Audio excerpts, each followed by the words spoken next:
कि जनता को बहलाने वाली पार्टी जनसुराज है और इस पार्टी का मुखिया प्रशांत किशोर बिहार का सबसे बड़ा नटवरलाल है। ये नटवरलाल कैसे हो सकते हैं? इनका तो कहना है कि अगर मैं सीएम बनूंगा तो बिहार का स्थिति बदल दूंगा, यहाँ का जो शराबबंदी है उसको मैं ख़त्म कर दूंगा। इनके अंदर बिहार को विकसित करने का भावना होता तो ये शराबबंदी की जो कानून लागू हुई है इसमें सुधार करने की बात करते, ना कि शराबबंदी के कानून को उखाड़ फेंकने की बात करते। क्या सरकार से अगर शराबबंदी का कानून सफल नहीं हुआ तो उससे क्या बेहतर नहीं किया जा सकता है? क्या इनका कहना है कि घर घर में शराब बिक रहा है, तो क्या आप सरकार में आइएगा तो आप उस घर घर में जो शराब बिक रहा है उस पर कंट्रोल नहीं कर सकते हैं? और अगर नहीं कर सकते हैं तो आप शराबबंदी को ख़त्म कर दीजिएगा। इसका मतलब कि अगर कल दिनों आपसे क्राइम कंट्रोल नहीं होगा तो आप बिहार में क्राइम फ्री कर दीजिएगा। किशोर जिस तरह से जनता को भरमाने का काम कर रहे हैं और खुद को बिहार के उभरते हुए सीएम के रूप में अपने चेहरा को प्रतिष्ठापित करने का जो कार्य कर रहा है, अपने चेहरा को आगे करने का काम कर रहा है, तो प्रशांत किशोर सबसे पहले ये क्लियर करे ना, ये परिवारवाद की बात करते हैं तो सबसे पहले ये क्लियर करे कि सीएम यही क्यों बनना चाहते हैं।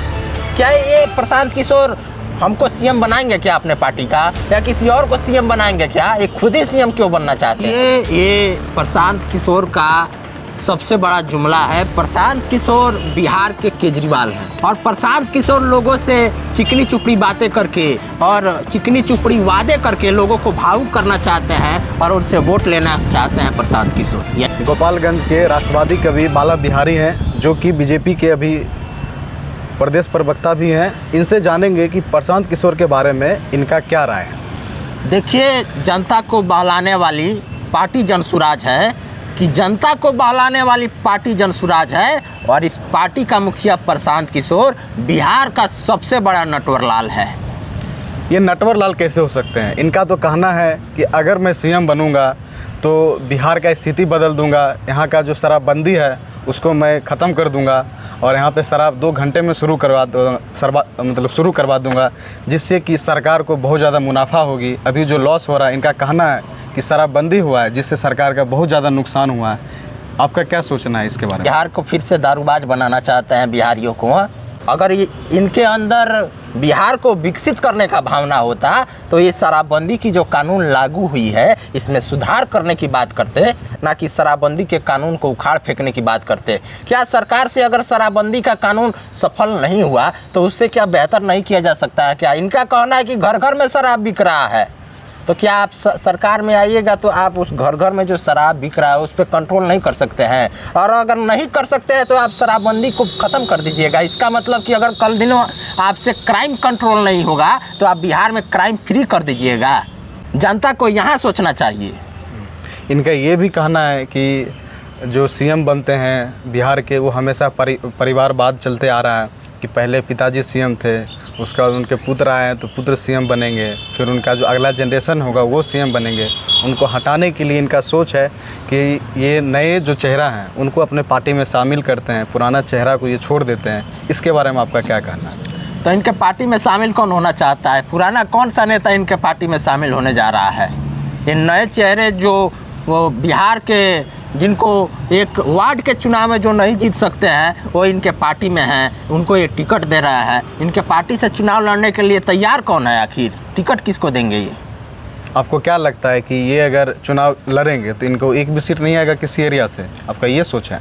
नहीं, कहने का मतलब ये है कि प्रशांत किशोर जिस तरह से जनता को भरमाने का काम कर रहे हैं और खुद को बिहार के उभरते हुए सीएम के रूप में अपने चेहरा को प्रतिष्ठापित करने का जो कार्य कर रहा है, अपने चेहरा को आगे करने का काम कर रहा है, तो प्रशांत किशोर सबसे पहले ये क्लियर करे ना, ये परिवारवाद की बात करते हैं तो सबसे पहले ये क्लियर करे कि सीएम यही क्यों बनना चाहते हैं। क्या ये प्रशांत किशोर हमको सीएम बनाएंगे क्या अपने पार्टी का, या किसी और को सीएम बनाएंगे क्या? ये खुद ही सीएम क्यों बनना चाहते हैं? इनका तो ये भी कहना है कि अगर हम सीएम बनेंगे तो जितने भी यहाँ के लोग बाहर जाके काम करते हैं, बिहार से पलायन कर रहे हैं, अच्छे लोग जो आईएएस बनते हैं वो भी बाहर पलायन कर जाते हैं रहने के लिए, उनको इनका कहना है कि अगर हम आएंगे तो यहीं पे उनको रोज़गार देंगे और वो बिहार से बाहर कभी भी पलायन नहीं करेंगे काम करने के लिए। इसके बारे में आपका क्या सोच है? देखिए, ये प्रशांत किशोर का सबसे बड़ा जुमला है। प्रशांत किशोर बिहार के केजरीवाल हैं और प्रशांत किशोर लोगों से चिकनी चुपड़ी बातें करके और चिकनी चुपड़ी वादे करके लोगों को भावुक करना चाहते हैं और उनसे वोट लेना चाहते हैं प्रशांत किशोर। यही मुद्दा है। सबसे बड़ा।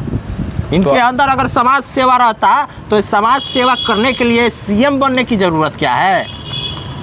तो आपका क्या कहना है कि परिवारवाद बिहार का ख़त्म नहीं होना चाहिए? नहीं, परिवारवाद बिल्कुल ख़त्म होना चाहिए। अगर प्रशांत किशोर सीएम बनते हैं तो इसके बाद इनका लड़का सीएम बनेगा। परिवारवाद का तो शुरुआत यहीं से हो रहा है। तो सबसे पहले प्रशांत किशोर ये क्लियर कर दे कि अगर जनसुराज पार्टी सत्ता में आती है तो प्रशांत किशोर सीएम नहीं बनेंगे। इस बात को कन्फर्म कर दे अगर ये परिवारवादी नहीं है तो। और इतने बड़े जनसेवक हैं तो सीएम ही क्यों बनना है? बिहार में जो भी आता है जनता की सेवा की बात करके या तो एमपी एमएलए या सीएम बनने की बात क्यों करता है? बिना चुनाव लड़े जनता का सेवा नहीं हो सकता है क्या? सत्ता पा के ही, सत्ता के सिंहासन पर बैठ के ही सेवा करना है इनको या?